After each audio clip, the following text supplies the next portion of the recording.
Welcome to the Shootin' Show. Stand by for shots fired. Hello, I'm Johnny Rowland, your host of the Shootin' Show. And yes, I am hoarse today. Yes, I do have a cold. And we talked to so many nice people yesterday at the gun show north of Houston. And we have a feature on the gun show on today's program. I know you're really going to enjoy it. Please bear with me today. Hopefully by the time we edit our program this week, I'll have my voice back. I hope so. Anyway, we have a great show for you. We have an update on the Branch Davidian trial down in San Antonio. I think there are going to be some things you're really going to be interested in. Well, let's start another Shootin' Show. You know, we have a water jug down here. I have a couple of targets, in fact, out at 100 yards. And let's start off with our Colt Sporter.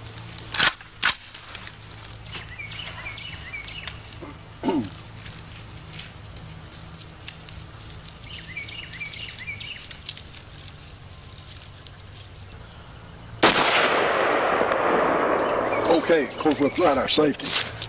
But now then, that's nothing terribly unusual for a fine, accurate rifle like this Colt Sporter. But let's do something a little different. Let's take our Wesson 3-inch barrel. You could darn near call this a snubby. The good folks at Britton's in Shreveport have supplied us with. And let's take a Winchester silver tip and watch a steel plate over on the right. Let's see what happens.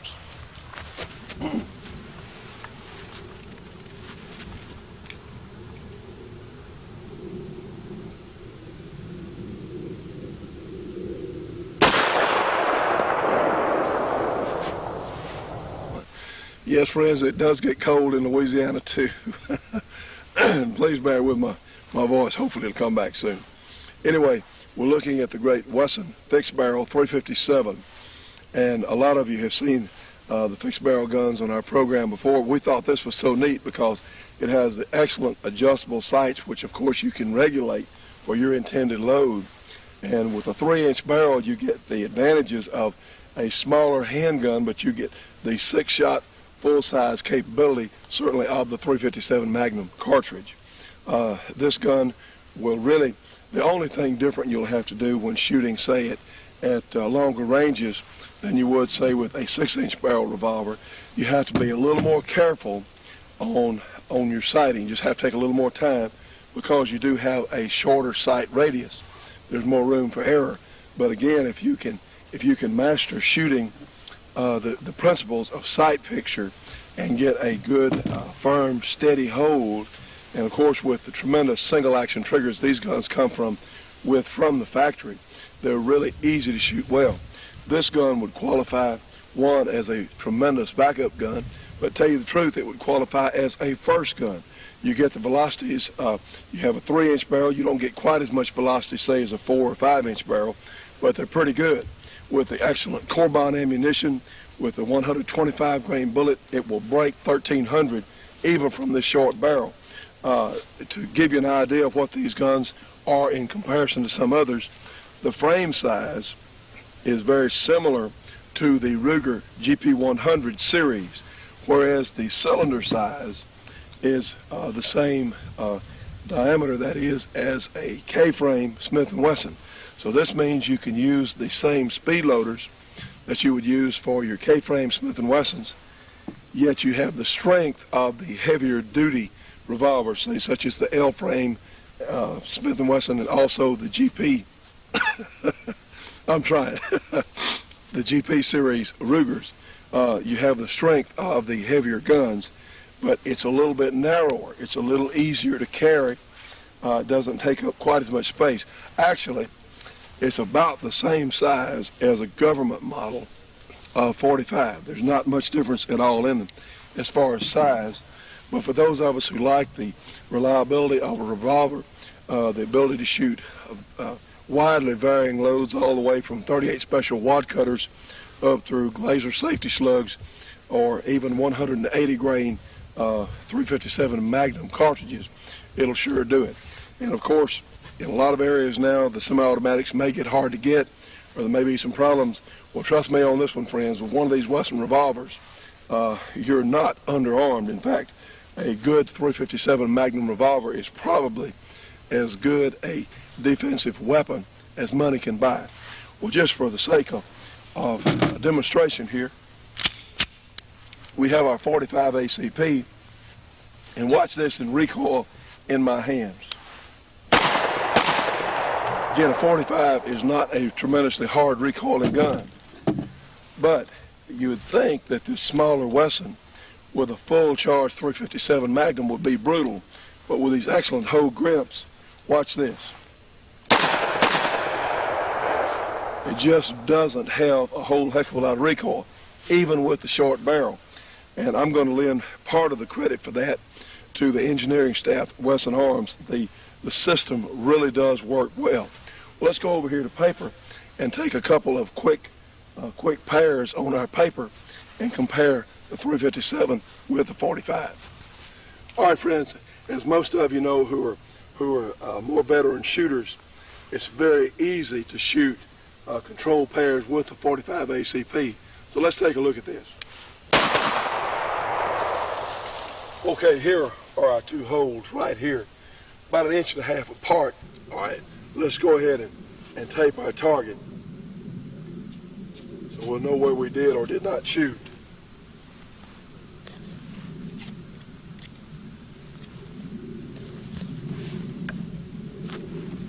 Okay, let's try that same drill with our Wesson 357 Magnum. Well, we proceeded to blow the tape off, but here are our two holes right here. So let's get a look at that. Now then, friends, here were our two with a 45. All right, here are our two with the 7.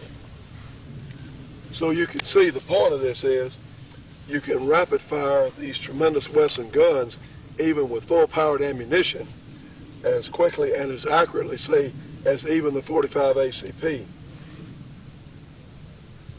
Hi, I'm Bob Brown, Vietnam veteran and publisher of Soldier of Fortune magazine, described by some as the most politically incorrect magazine in the United States. Every issue we publish in-depth, provocative articles by our investigative reporters on the efforts of gun-grabbing politicians and the BATF to undermine our Second Amendment rights, and what you can do to stop them. Also on-site coverage of the government's abuse of power as occurred in the Randy Weaver tragedy and the Waco fiasco. No puff, no fluff, in-depth technical reviews of new firearms and ammo. In short, hard-hitting action articles of immediate interest to all real Americans, available from no other mainstream media. You need the other side of the story. That's why I'm offering a 1-year subscription to Soldier of Fortune for only $22. That's over a 50% saving.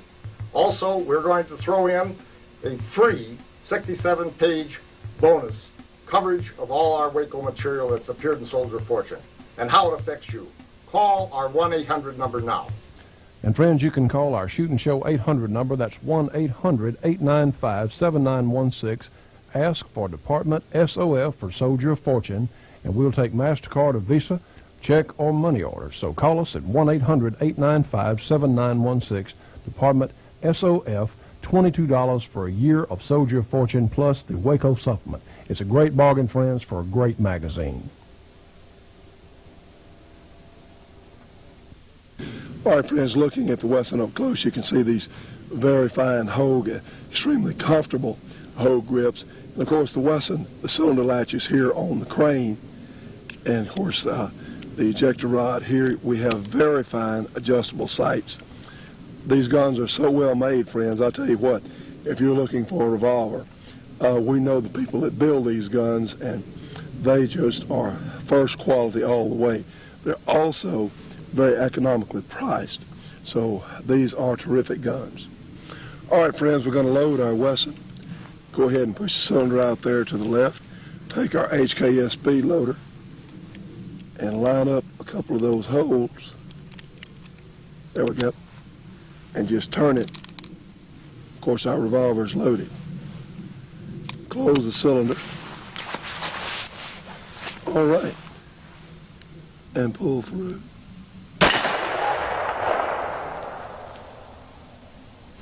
as I was saying earlier, this would be a tremendous backup gun, for that matter, a tremendous first gun. And we're so impressed with the quality coming from Wesson Firearms, and I know you will be too.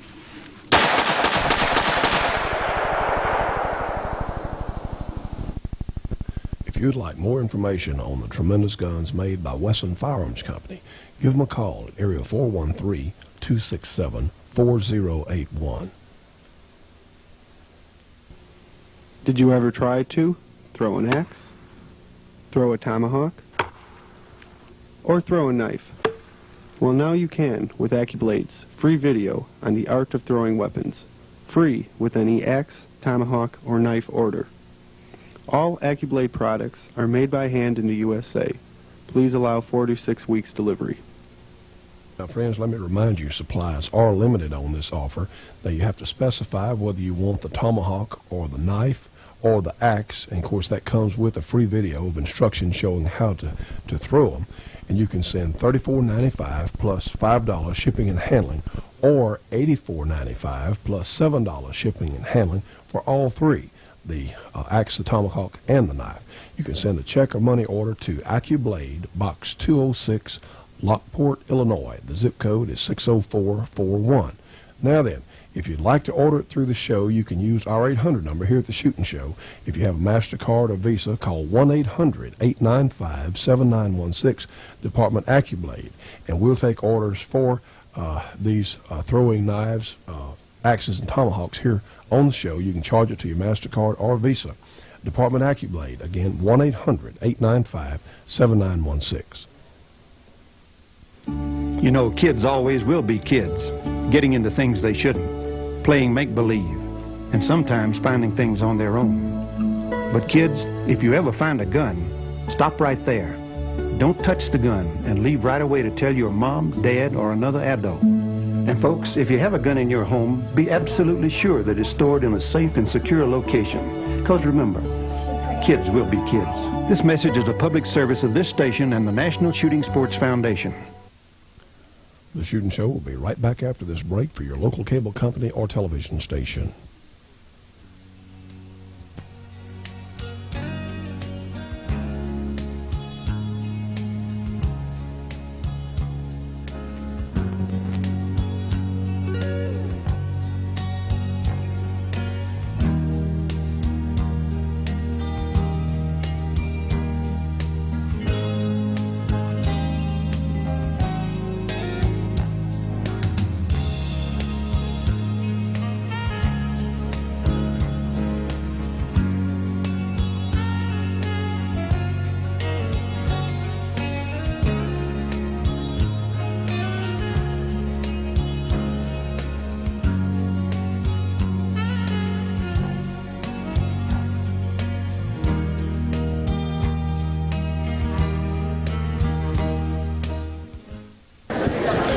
Ladies and gentlemen, here we are in beautiful Spring, Texas today with a couple of fine gentlemen, and we are at a Gus Cargile gun show, essentially. Excellent show. And in fact, he's going to straighten us out on that in just a moment. This is, in fact, Gus Cargile. And, of course, this is Will Thompson with RB-17. And Will is, among other things, a very fine promoter and also a very fine chemical engineer. Am I correct? Thank you. Well, we're so pleased to be down here with these good folks. We've got a tremendous show going. And this young man here in the middle is going to be telling us some of the things he's doing. And they had an interesting thing here in the local paper here this past week. So, sir, why don't you start us off? Tell us about your gun shows and how you go about promoting them. Sure. Johnny, I retired like 4 or 5 years ago and got back in show business. And we promote about 35 shows a year, mostly in Texas. It's really, honest to God, it's a very profitable hobby for me, but it is a hobby because I'm already retired. Like I say, we run shows. This show has 500 and some odd tables. The gate's very good. The dealers are all happy. We're a very much dealer-orientated type show. we get a lot of compliments from people that travel around the United States on our courtesies and stuff like that, and we got a first-class bunch of dealers here, Johnny. Well, I would like to compliment the crowd. It's just terrific. I know a lot of people are concerned about coming legislation, and I know they're out buying ammunition and whatever gun they can buy without going through a lot of government red tape or some unknown paperwork at this time. But there was an article in this past week's Houston Chronicle. Yeah. Well, it was an infamous article. We get stepped on all the time. But I think that a newspaper or any news media has a responsibility to report the truth. Now, when they come up, we have bumper stickers. I'm not Vietnam veteran, I'm World War II. I'm older than that. I put these stickers out because half the kids in the United States don't know Jane Fonda ever did anything. They're not, they don't know it. So I have this thing, Vietnam veterans will forgive Jane Fonda when the Jews forgive Hitler, okay? And you see this forgive Jane Fonda and big, and people wonder, what in the hell is he talking about, forgive Jane Fonda, So then they move in closer. Now here's a guy that wrote an article, and he sold it to I don't know who all, but he sold it to the Houston Chronicle. And in it, he starts off, the allure of killer weapons. Okay? Right in here it starts off, they step from cars and pickups with bumper stickers such as Vietnam veterans will forgive Hitler. Which is entirely untrue. That's not, as we can see. It's just as factual. Sure. If the guy can't read this bumper sticker and quote it, he's the same guy that thinks a .357 Magnum will blow an engine out of a car, and that James Bond shoots down helicopters with PPK. And from there on out, here we go. He makes a crack. Many have come here directly from church. Praise the Lord and pass the ammunition. Now, isn't that wonderful? Senior citizen draped in Hong Kong polyester. Hey, partner, we have got a better cross-section of the United States here than they have in any shopping center in town. Well, I would like to add, here we are in a shopping mall, and of course the show, and we're going to be walking around the gun show here and photographing some of the things on the different tables, but really we're seeing an extremely, like you said, I feel completely safe walking around this gun show, whereas I wouldn't feel as safe walking around some grocery stores in town. You're a lot safer in this place than you are any place in Houston. Harris County, this is the safest place in Harris County, including the police department where they shot 2 of them down there one time, So this place is safe. But this guy says it's a market of mayhem. And the terrible thing is, people print it and they act like it's the truth. Now, we've asked the Chronicle to come back and give us equal time. And I asked for a reporter that's ever fired a gun in anger or one that has an open mind. That's all we want. Right. We just want them to write what the heck they see. In the Valley last week, we had a kid write a nice article. He came in and he said, at the gun show, I saw ammunition, I saw hunting knives, I saw hunting weapons, I saw shotguns, rifles. He named jewelry and an AK-47 that looked as much out of place as a hearse in a 4th of July parade. Because that's not what we're all here for. No, certainly not. And that's a good point. You'll find people here, literally all sorts of things on display, from woodwork and earrings. In fact, we see whole families here at this gun show, and it's something that's interesting for almost anybody. Now, the only people that I really don't think would have any interest here would be the gang types, because they're not here. They're absolutely not here. And these weapons that, in fact, we're going to be seeing some things that there are some tremendous misconceptions about. We're going to look at some real automatic weapons in a little while. Oh, yeah. And there's nothing wrong with collecting military memorabilia, because, that puts us in touch with something real that we can feel from a lot of these lives that were lost in efforts to defend this country and protect our way of life. There's nothing wrong with that. And it all comes down to, this is a group of some of the finest people overall that you're going to find anywhere in the country. We cash checks, Johnny, up here. We don't get 2% bad checks. For all these dealers, you ask them, what other shopping center cashes checks for everybody that walks up? No. We have a good group, and we're very proud of it. Well, we appreciate it very much. Will and I are going to be walking around and doing some interviews with different people, and we appreciate it. Go ahead. Yeah. Johnny, that I'd like to say, Gus, how many people do we have out here, would you say? In here now? Right. We've had over 3,000 walk in gate so far. If we had, and how many police officers do we have here? One, right at the door? One at the door. Okay. If we were at a rap concert or something like that, if we had 3,000 people here, how many police officers would they mandatory? One for every 50 people, really. We'd have to have 50 police officers. Yeah, 50 at least. That ought to say something. I think so. I think so. We don't have troubles here. All of our guns are tied at the door. Dealers keep them tied. We have ammunition all over the place. We're lucky, but we work at being lucky. You know, a guy that's very successful, they say, the guy's lucky. He works all night to be lucky. That's right. He creates his own luck by hard work. But we can't throw a guy out because we don't like the way he looks, but we can watch him like hell. Well, that's one thing. If there's a potential problem individual that comes in, there are enough decent people around that something will be done about it. 11 people on my payroll in here now. I've got people all over the place. And I know that's one thing that you folks I've heard you talking about earlier today is if someone looks a little strange or they look a little bit out of order, well, let's check them out. Let's see what it is.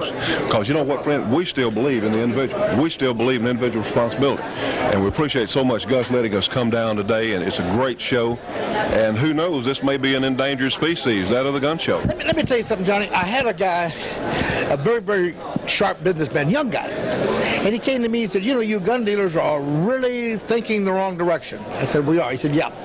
He said, you think you're getting a lot of business because of Brady Bill. He said, all right. Back in November, December, the Brady Bill thing came up, and I said, I'm going to get me a gun if I want one. I got a gun. He said, now I have 3. My sister said, maybe I need one. My law partner bought one. He said, I've sold probably 10 guns. Now, I joined the pistol club. He said, see, you're wrong when you think that it's a panic. It's not a panic. It was a panic to get it started. You got a mushroom. I'm going to keep on buying guns, and everybody in my family are, you know? And the guy next door don't have a gun, say, hey, what am I doing? All these guys got them. I need me one. So when the Brady Bill comes into effect, it may be a little awkward. But it will still go. And friends, we'd like to remind you, gun is not a dirty word. It is not a 4-letter word. It's a 3-letter word, and some of the best words there are, in fact, are 3-letter words. So we appreciate so much being here with you, Gus. I appreciate you coming, John. Great. Thank you.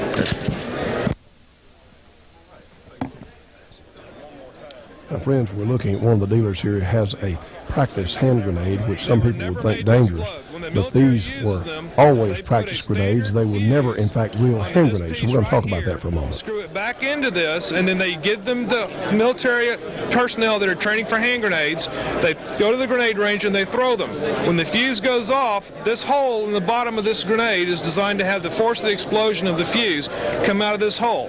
Therefore, this grenade was never designed to be used as a live hand grenade and cause the fragmentation that a true hand grenade is made.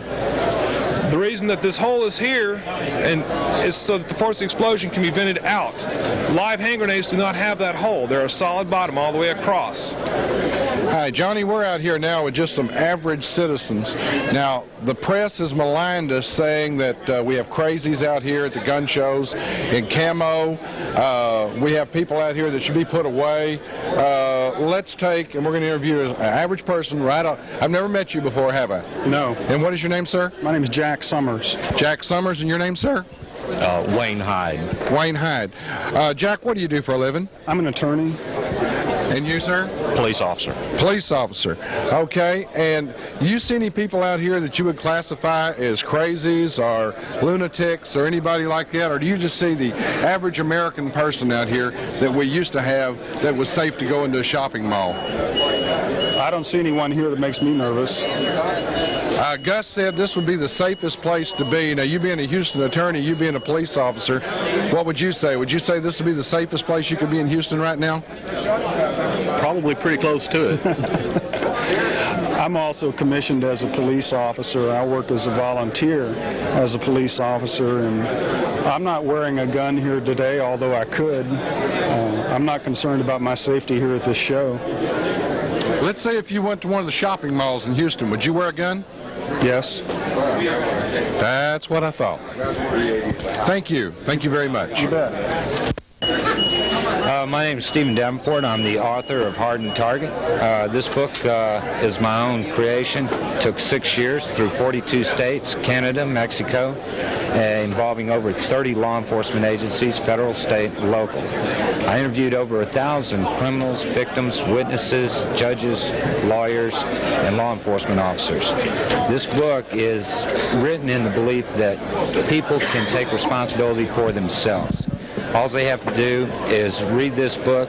They have all the services listed to them to act for themselves within the bounds of the law. After that, we take you into the realm of self-protection, which is preventing any criminal act against you, whether it be physical, credit, character, anything.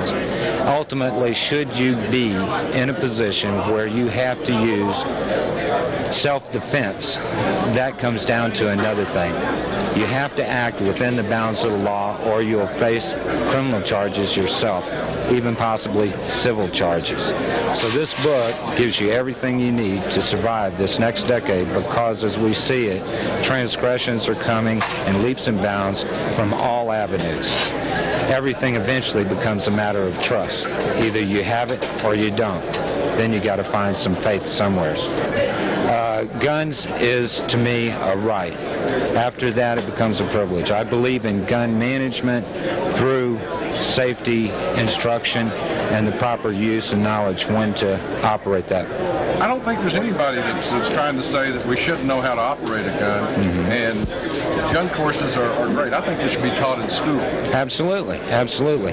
If you understand, the Boy Scouts, which is one of the first and best organizations, was a matter of taking young boys and training them in a code of honor, a code of ethics, how to react to people and the public, to do civil service. Steve, if you wanted to purchase your book, where could we get it? Well, you can go to any of these gun shows and pick up a copy. Sometimes I'm here, but there's other vendors that carry this book. You can order it through the publishing company, Shield Publishing Company, 8524 Highway 6 North, Suite 277. Houston, Texas, 77095. The price is $19.95 in paperback, $24.95 in hardback. Texas residents include the tax and $3 for shipping. Thank you. When anti-hunters plant poison dog food in your favorite hunting spot, you'll say, where's the NRA? When they spike your access roads, you'll say, where's the NRA? And when they ban your hunting guns, you'll say, where was the NRA? Join the NRA now to protect your hunting heritage and defeat the anti-hunting agenda. When they close the seasons in your hunting lands, you'll say, where's the NRA? Help protect the hunter's heritage of wildlife conservation. Join the NRA. Call now and get a year of great magazines, a no-fee Visa card, a Hunter Orange NRA cap, special insurance benefits, plus access to world-class hunter safety and skills training. You see, when hunting is gone forever, your son won't ask, where was the NRA? He'll ask, where were you? Where were you? Where were you? Where were you? So come on, join the NRA now. We'll be right back with more of the Shootin' Show after this break for your local cable company or TV station.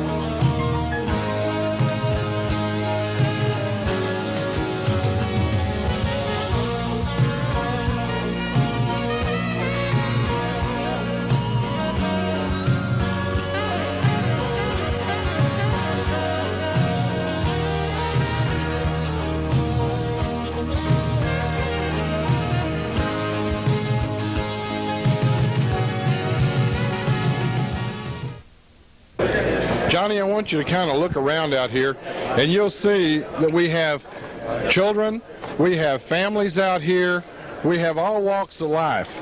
And you notice you don't see any of these people in gang colors, or you don't see anything like it's out of the way. You see the way America used to be. And we can bring it back like this again if we work together, people. And that's what it's going to take. It's going to take people going to the polls and voting out the people that we've got there now. If you don't like them, the only way to do is vote them out. We're over here at another booth, and I'll ask this gentleman his name here, and then I'm going to turn over to him and ask you to answer some questions about some real assault weapons. And your name, sir?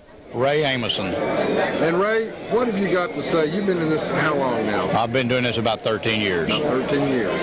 And a lot of questions. Can we see a real assault weapon? We've certainly. We've heard a lot about them and seen a lot of these fake ones on TV. Well, this is a real one. This is a real one. Okay. Can you tell us about it? Basically, this is an H&K MP5K PDW. It has a selector which will allow safe, semi, 3 shots at a time, or full auto. And an assault weapon requires the full auto or 3 shots at a time. Any semi look-alike would not be a full auto or assault weapon classification. And what would you call a semi look-alike? Oh, Colt AR-15 is probably the most popular. Media uses that a lot, don't they? A whole lot. That and the Uzi is probably the most prominent. Okay, and those are, what would you classify those in? Those are semi-auto military look-alikes. Right. And if I wanted to purchase this, what would I have to go through to own this gun? Basically, it's a simple procedure, but you file 2 passport photos, 2 fingerprint cards, a $200 check, and that goes to the ATF. It takes them approximately 90 days to do a background check, which time they'll verify whether you have a criminal background. If it comes back clear, then they will issue the permit for you to own it. Does it have to be okayed by anybody else, or? Well, you've got to go through local law enforcement. This was done back in the 30s because communication was slow, and it just verifies there's no local ordinances you'd be in violation of. So if I wanted to purchase this, I would first go to the Sheriff's Department and then get a clean bill of health and then go to the ATF. Is that what you're saying? That's correct. Anything else you'd like to add? Well, basically just the common thing you'll hear from most people, that the law is against the guns and the legal people won't do it. It's the criminals. That's right. And to protect our rights, what do we got to do? Go out and vote, right? Make noise. Make noise. Thank you very much. Certainly.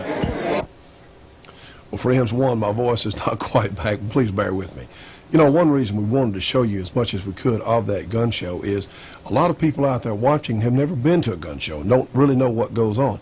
Well, as you could tell, some of the nicest people you've ever seen were at that particular show, and we wanted to let the people know that it's not some bunch of crazies. In fact, like the police officer said, it's probably one of the safest places in town.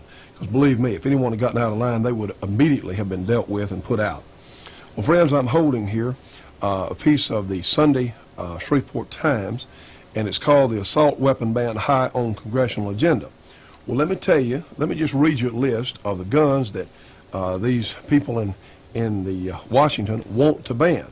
One is the Intratec Tech 9, the Tech 22, the AK-47 in versions made by Norinco Mitchell, Polytechnologies, Autovat Kalishnikovs. All right, first of all, none of us have AK-47s. That's not what they are.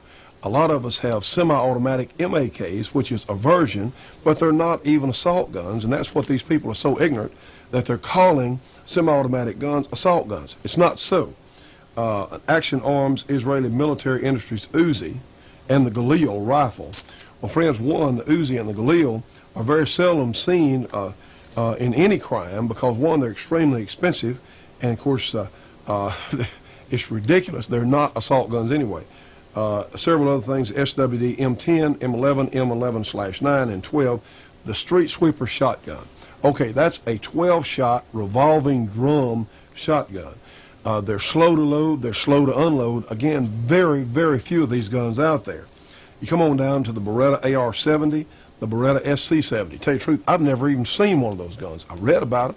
I think they're real good. They're extremely expensive, not common at all. A couple of other guns, Fabrique Nationale FN-FAL, guns that are extremely expensive, up to around $2,000 or so in cost. I've seen them run that high. We've seen some copies down for around $600 or $700. They're just not prevalent at all in our society. They're talking about the Colt AR-15. Well, this, in fact, is not an AR-15. This is a Colt Sporter. I tell you the truth, I don't know if they want to ban this gun or not. I really don't know. It does not have a bayonet lug. It does not have AR-15 anywhere on the gun. It says Sporter right here, target model. So I'm sure they'll want to include this. And of course the Fabrique Nationale FNC and the Steyr Army Universal Rifle, that's the AUG. And again, a $1,500 gun that is just not out there. I mean, there's very, very few people have them. Most of those are collectors, and there's certainly a few game type shooters. Friends, the point of this is, these guns that are on the list, it's only the beginning. What they want to do is regulate a few things that are very inexpensive, and then they want to get some expensive guns that nobody's got anyway, and they'll get those, start with those, and pretty soon, yes, they're going to be calling revolvers semi-automatics, because it fires every time you pull the trigger, see? It's ridiculous what these people are trying to do. And you know, there's one way we can stop it. You can join the Shootin' Show Gun Club today and help us reach more people, because our members are doing great services for us. One, they're promoting our program. We're going to be doing the fun gun clinics around the country, so please, friends, $25 annual membership. Of course, you can buy from the Bullet Express at our discount prices. We need you today. Please join the Shootin' Show Gun Club, because we've got a big job to do, friends. And you know what? There's nobody to do it but you and us, so we need to get after it. And now, friends, we're going to hear from Lieutenant Colonel Art Alphin, retired formerly of West Point. He has the great A Square Company at Bedford, Kentucky. That phone number is area 502-255-7456. They build some of the finest big game rifles and ammunition in the world. For information on their products, give them a call. Now then, Art's going to talk about bows and arrows today. You know, some parts of the country are in danger of losing all firearms rights, so maybe we ought to look at bows and arrows for a change. Anyway, I know you're going to enjoy it.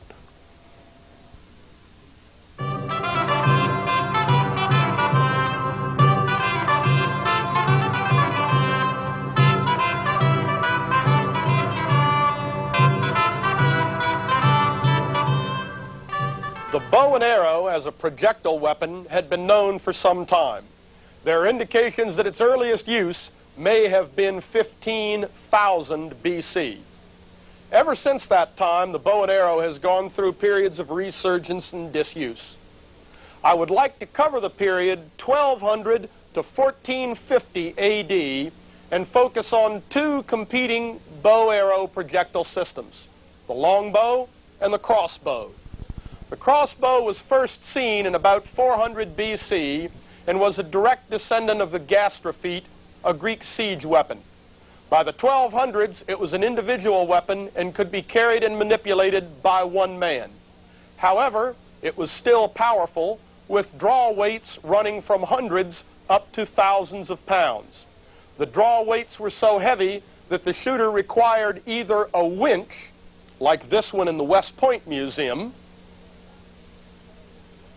or a rack and pinion affair called a cranaquin, like this one in the Kulmbach Museum, in order to cock the weapon. This obviously decreased the volume of fire. Though the bolt which it fired was aerodynamically efficient, the crossbow was quite short-range. The abrupt acceleration of the crossbow generally disturbed the launch of the bolt and hurt its accuracy. Further, since the shooter placed the crossbow up in front of his face in order to aim and fire, he had no real ability to aim over the target as the range increased. However, the crossbow did one thing very, very well. It penetrated the chainmail armor of the armored horseman. The competing projectile system was the longbow. Longbow was a straight, simple bow. It had no fancy recurves, and it was composed of one piece. There was no horn or gut like a compound bow.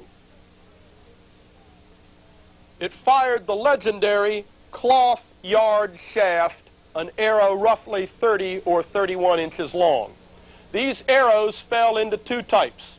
The flight arrow, which was basically a light shafted arrow designed for firing at long range, say from 100 to 240 yards, much like this modern broadhead. And the sheath arrow, a very heavy shafted arrow with a very sharp pyramidal point.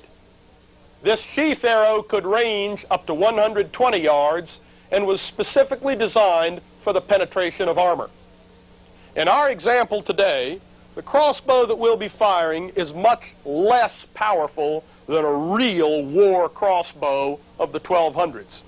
In our case, it is cocked by use of a goat's foot lever. This lever is placed in a ring at the front of the crossbow, and the foot of the lever is then placed against the drawstring. The crossbow is braced against the body, and the string is drawn to the rear. The bowstring is then held in place by what we would call today a sear. The goat's foot is then taken off, and a bolt is placed in a trough in front of the bowstring. Upon pressing the trigger, which was simply a lever mounted behind the tiller, or the long part of the crossbow, the bowstring would lurch forward, launching the arrow into flight.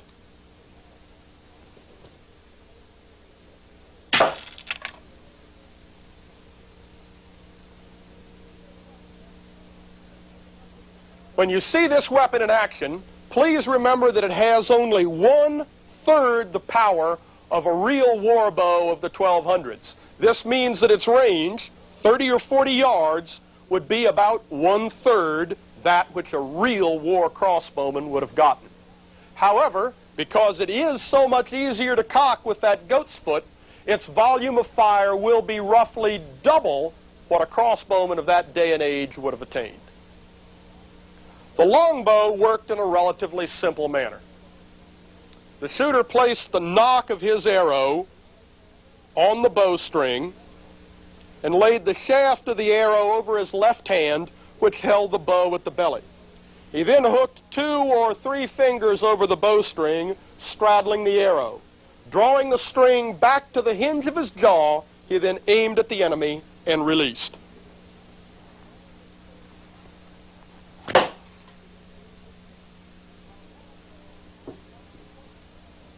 Our longbow is much closer to what they were using at the time.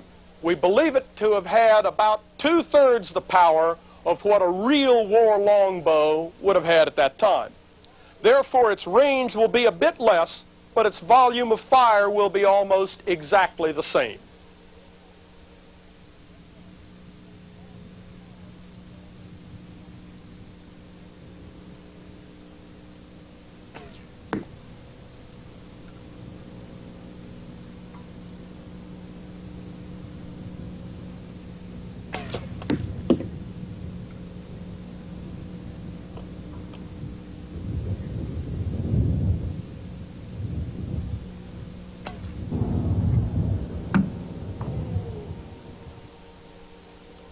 Our chart reflects the best historical evidence which is available to us.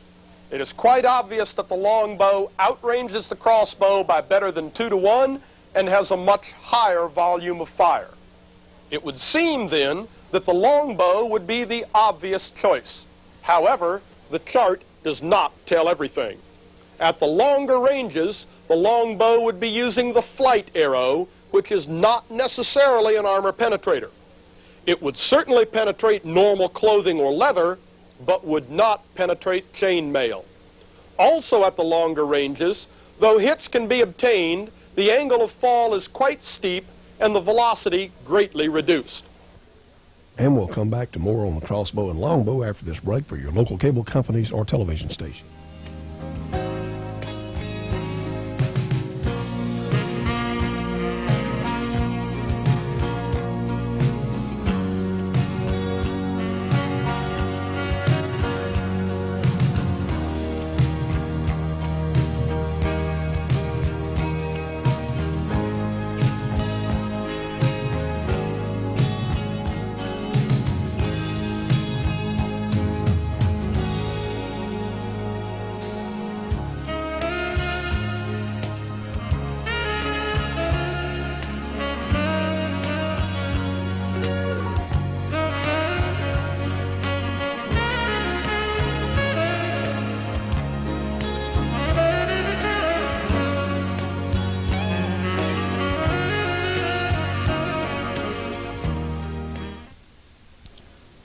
Now, friends, here I am talking to Peter Pye, the head man at Corbin Bullet Company.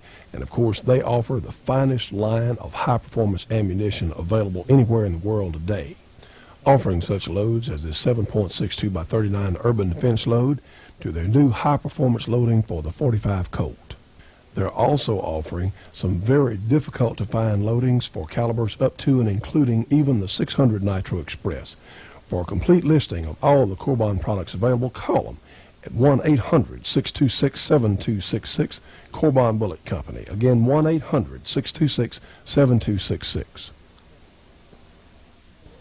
The longbow has one other grave disadvantage in relation to the crossbow.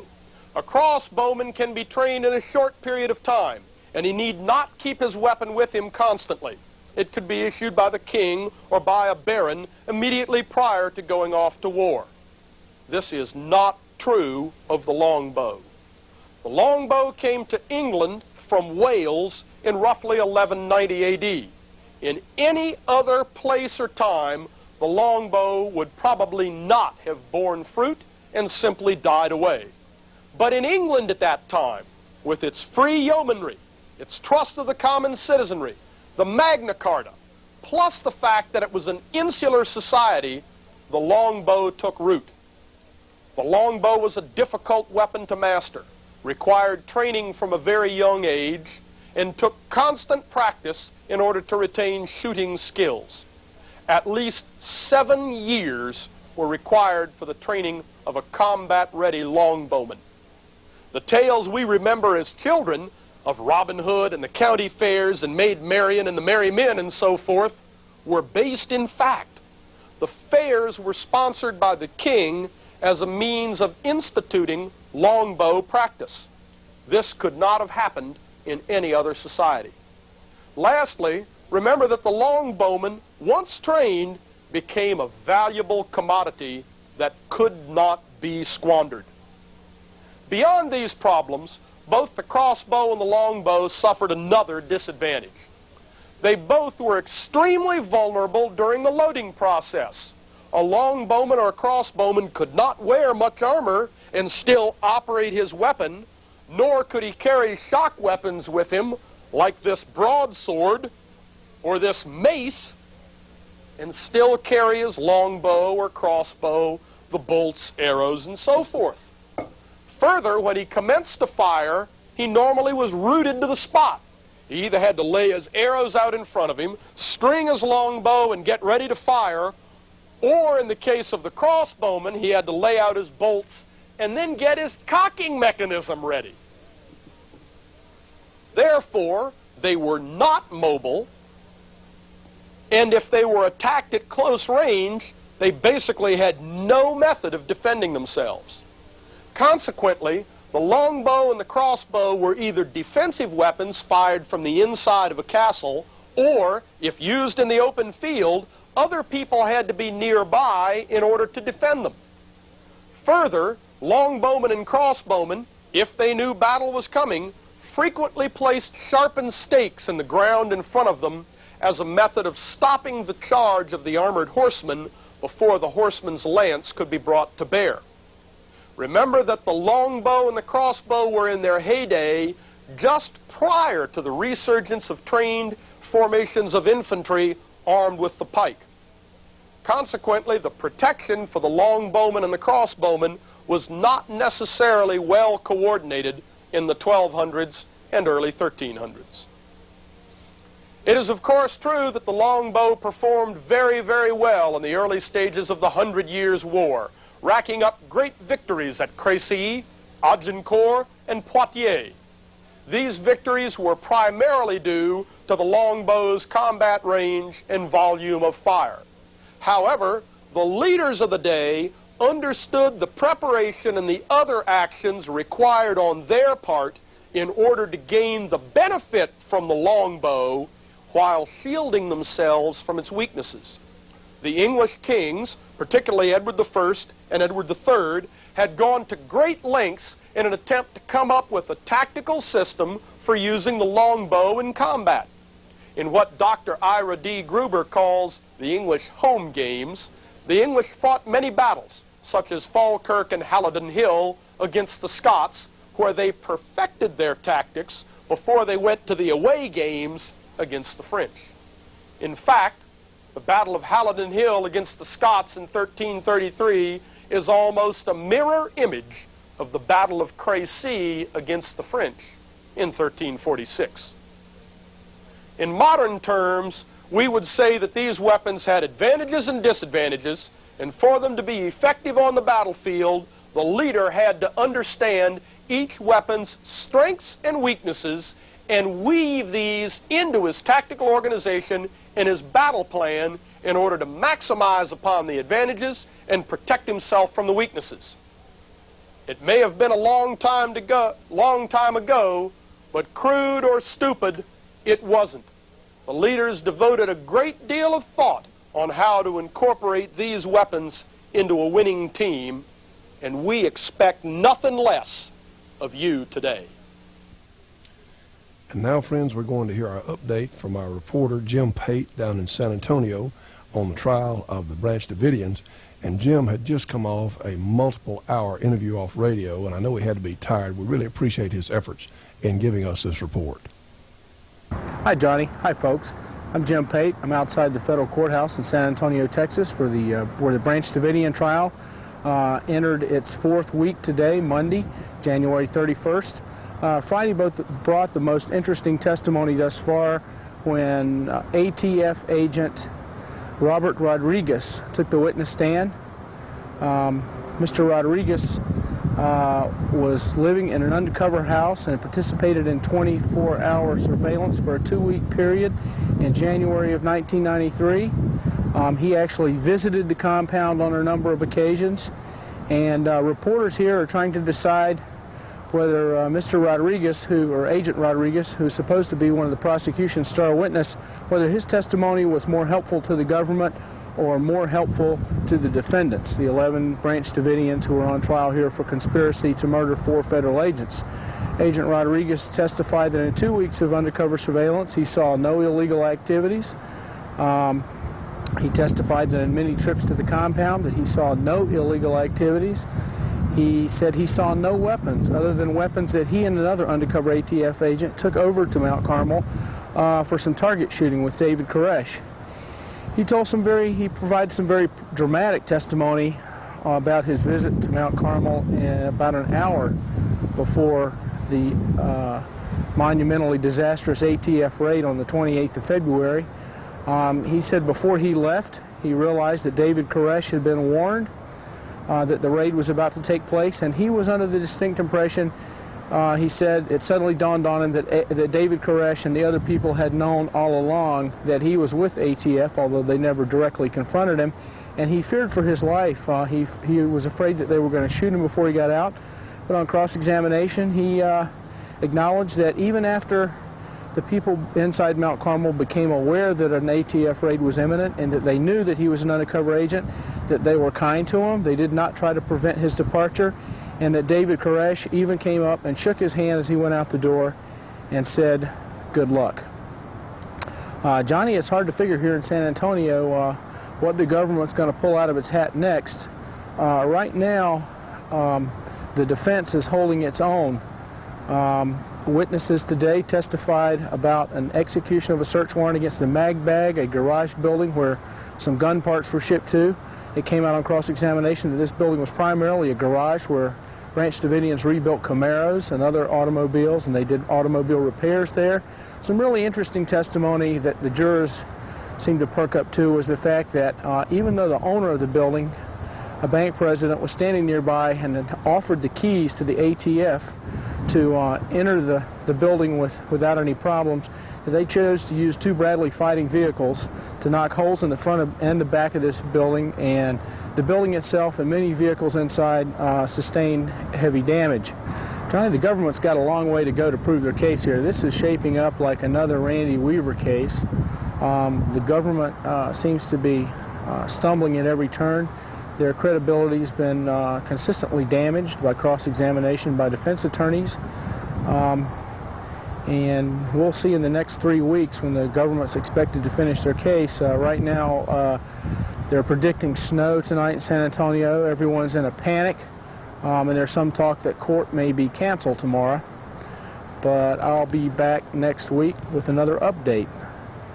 Thanks, folks, and thank you, Johnny. This is Jim Pate reporting from San Antonio for Shootin' Show and Soldier of Fortune magazine.